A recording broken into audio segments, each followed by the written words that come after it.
Mi do të flasim tani për kushtet atmosferike në Shqipëri dhe jo vetëm, ndërsa na bashkohet në këto momente në studio edhe meteorologja dy CNN Tanja Porja. Tanja, mirë se erdhe. Shëndet, Andi. Zagushi e papar deri tani me vranësira edhe pse jo dhe me rebeshe shiu, por ndonjëherë dhe ulje temperaturës. Çfarë po ndodh me motin, Tanja? Në fakt është çështje 2-3 orë që të kemi përkeqësim të situatës në të gjithë territorin shqiptar, presim rebeshe.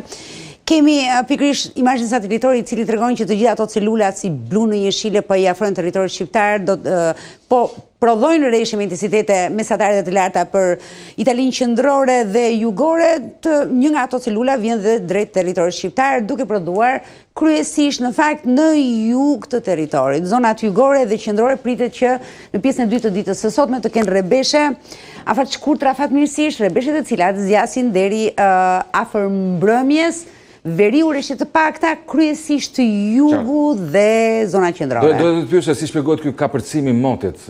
Kur jemi ngrohtë, pastaj jemi ftohtë, ka rabeshe, ka ndryshime klimatike të shpeshta, duhet të thënë. Kanë qenë, ne kemi thënë dhe më herët bashkë Andi në komunikimet e mëparshme që viti 2026 do të mbahet mend si viti i kapërcimeve drastike brenda muajit. Kemi thënë. Po dim çfarë të veshim.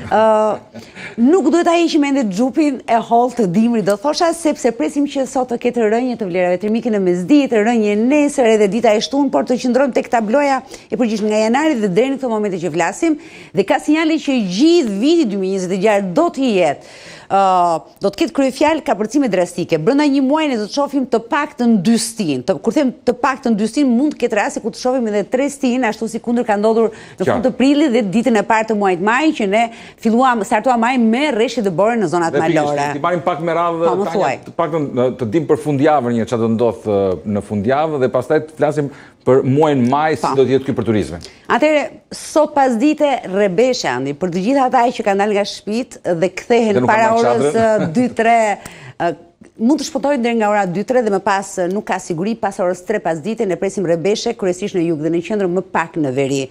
Përmirësohet situata sonte në mbrëmje dhe ditën e nesërme, kemi vetëm rreshtje të pakta kryesisht në jug dhe pjesërisht në qendër, bëhet fjalë për rreshtje të papërfillshme. Dita e nesërme, një ditë më pas kemi rreshtje të pakta në veri dhe në qendër, ndërsa dita e shtunë ka mjaft aktivitete në fakt dita e shtunë edhe në kryeqytet. Dita e shtunë fatkeqësisht sjell një sistem mjaft të fuqishëm me vranësira rebeshe të shpeshta në të gjithë territorin shqiptar. Ky rebeshi që po vjen tani sot? Do thosha akoma më keq se sa rebeshi i ditës së sotme. Ai ditës së sotme është i lokalizuar qendër jug, ndërsa ditën e shtunë kemi nga veriu deri në skaj jugor, fatmirësisht kalon brenda në më pak se 24 orë nga skaj verior deri në jug. Përmirësohet koha ditën e diel, por freskohet ndjeshëm. Në fakt ne edhe nesër. Desha të pyesja, gjatë gjithë kësaj periudhe nga sot pas ditës që shtoni ju deri të shtunën, freskohet moti? Do të freskohet moti, sepse kemi patur një 4 apo 5 net apo mëngjese mjaft më shumë zagushi se sa shi në fakt gjatë këtyre ditëve. Ndryshon situata sonte në mbrëmje, nesër dhe në vijim, orët e natës dhe mëngjeset janë të freskëta, ndjeshëm të freskëta. Mesditat kanë këto kapërcimet shumë të mëdha nga 27-28 zbresin 24, ngjiten sërish në 27-28 dhe ky lloj kapërcimi i vlerave maksimale do të jetë tipik për gjatë gjithë muajit maj. Kemi startuar me dëbor dhe temperatura të ulta, po 3 ditë më vonë termometri shënoi 31 gradë Celsius. E njëjta situatë do vijojë gjatë gjithë muajit maj. Pra maj për turizmin. Të dielën përmirësohet situata, moti freskët dhe përmirësohet situata, për disa ditë rikthehen sërish rreshjet. Maj për turizmin. Maj për turistët varet nga cila zonë do të vinë, Andi, sepse nëse vinë nga Europa qendrore dhe Skandinavia, patjetër që në territorin shqiptar do gjejnë kushtet më komode se sa kushtet e motit dhe të klimës në vendet e tyre. Megjithatë, për ne mesetarët, kushtet e motit gjatë këtij maji nuk është se janë aq komode sa ne jemi mësuar gjatë gjithë po themi në këto 20 vitet e fundit, ku të kemi pak ditë me rreshje dhe shumë ditë me diell, pak shumë ditë me vranësira, pak ditë me rreshje dhe pak ditë me super diell dhe temperatura të larta. Kushtet e motit, ndotja e ajrit, kushtet e motit pra nuk ka pra në përgjithësi nuk ka qëndrueshmëri. A mund të themi se jemi në një muaj shumë të çuditshëm? Jemi në një muaj shumë të çuditshëm sepse muaji maj është edhe kulmi në fakt i alergjive, sidomos ato atyre që kanë të bëjnë me aparatin respirator dhe në fakt alergjitë dhe virozat. Dhe virozat dhe unë nuk jam eksperte e shëndetit, por këto kapërcime drastike brenda 24 orësh këto dhe 48 orësh këto ngjitje dhe ulje në mënyrë të menjëhershme të temperaturave, patjetër që sjellin problematika, të paktën tek fëmijët e vegjël nga eksperienca si mama, janë shumë problematike për fëmijët e vegjël, por edhe për moshat e mëdha, ndërsa problematike në këtë periudhë të vitit është cilësia e ajrit, së pari kemi stinën e pranverës, e cila është e pasur dhe e të ngopur me polene, prej të cilave shumë një pjesë e mirë e popullatës është alergjike, shtoj dhe cilësinë e ajrit. Cilësia e ajrit është lësh shumë për të dëshiruar. Në kryeqytet, në shumicën e vendeve, në shumicën e qyteteve të territorit shqiptar, pra që të thithësh ajër të pastër, duhet shkosh në Puk, në Korçë, në Pogradec apo në Bajramsur, sepse të gjitha qytetet, thuajse të gjitha qytetet, zonat urbane, kryesisht këto 10 apo 12 qytetet kryesore të Shqipërisë janë shumë të ndotura, dhe këtu kemi situatën aktuale të cilësisë së ajrit në shkallë Europe, dhe po ta shohim. Po, cilësia e ajrit është indeksi, pra është në kohë reale treguesi i cilësisë së ajrit. Është ajër i keq, i mirë, shumë i mirë, i rrezikshëm tjetër. Shikon, ne jemi jeshile sepse kemi vetëm një stacion i cili transmeton të dhëna.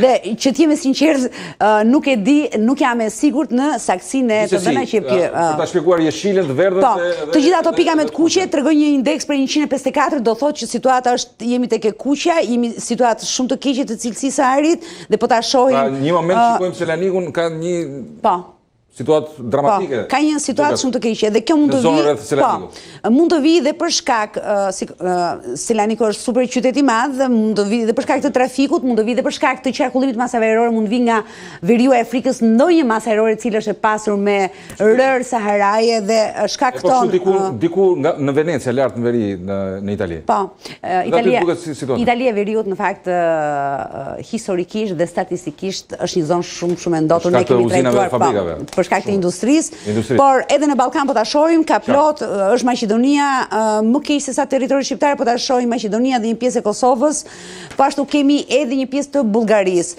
Brigjet perëndimore përfshirë territorin shqiptar janë të gjelbërta, është një gjelbërt gënjeshtare do thosha. Duhet të ketë stacione më shumë, nga veriu në jug duhet ishin të paktën 10 apo 15 stacione të cilat të tregojnë cilësinë e ajrit në Shkodër, Tiranë, Durrës, Fier, Vlorë dhe më pas edhe në zonën malore.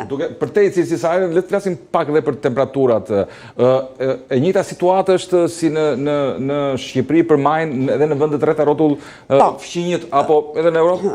Ka patur një ndarje në fakt, një masë ajrore mjaft e freskët, ose në situatën e nxehtë, një masë ajrore nga veriu e Afrikës ishte lokalizuar vinte drejt gjysmës së Italisë, pra kryesisht në Italinë jugore, harkoi në një pjesë mirë të Ballkanit dhe përfshinte thuajse pjesën më të madhe të Ballkanit, pra Europën juglindore.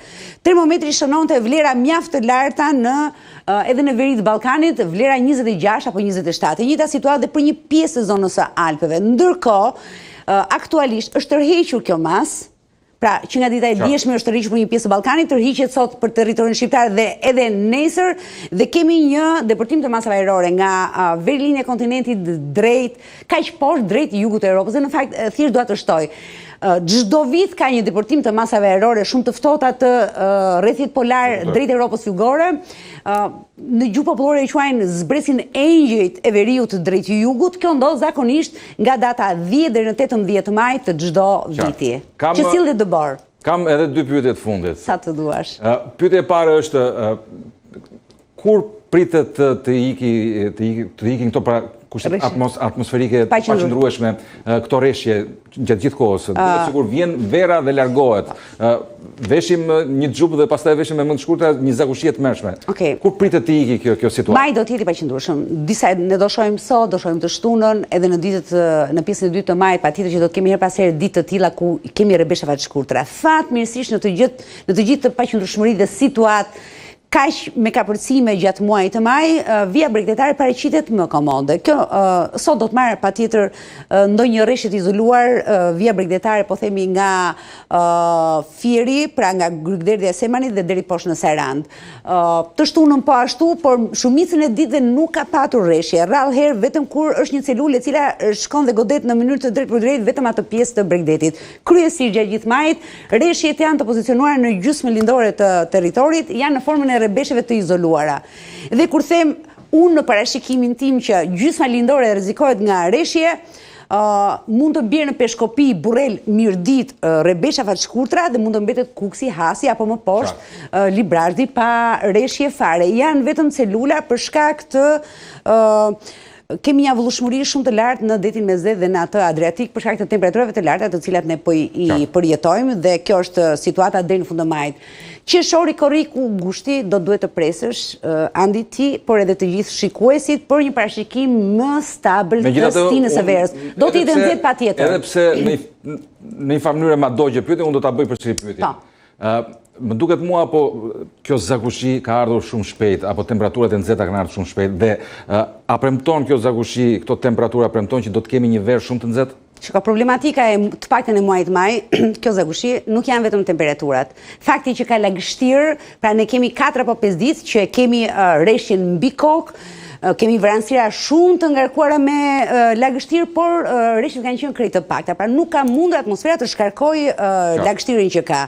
Pikërisht, prezenca e lagështirës në ajër bëjnë që ne ta ndjejmë akoma më keq dhe akoma më të lartë temperaturën. Nëse termometri shënon 26 apo 27 gradë Celsius, me 60 që është minimumi lagështirës që ne kemi në ajër gjatë gjithë këtyre 4-5 ditëve, me 60 apo 70% lagështirë, andi ajo 26-ta pa frikë ndjehet si 37 apo 38 gradë Celsius dhe pikërisht kjo është problematika që kemi patur lagështirë shumë të madhe në ajër, temperaturat patjetër kanë qenë të paktën 3-4 gradë mbi normalitetin dhe ne ndjejmë në fakt si fund gushti. Këto ditë janë ndier si fund gushti për nga pikpamja e ndjesisë termike që ne kemi. Termometri shënon vlera do thosha të fillimit të verës. Nuk janë tipike të majit, të fillimit të verës, por nuk është ndonjë vlerë wow, sepse ne kemi parë muaj maj që kanë shënuar edhe 35 apo 36, por është lagështira dhe shtojmë ndotja e madhe në ajër, kryesisht në kryeqytet dhe në zonat të tjera urbane, por kryesisht në kryeqytet që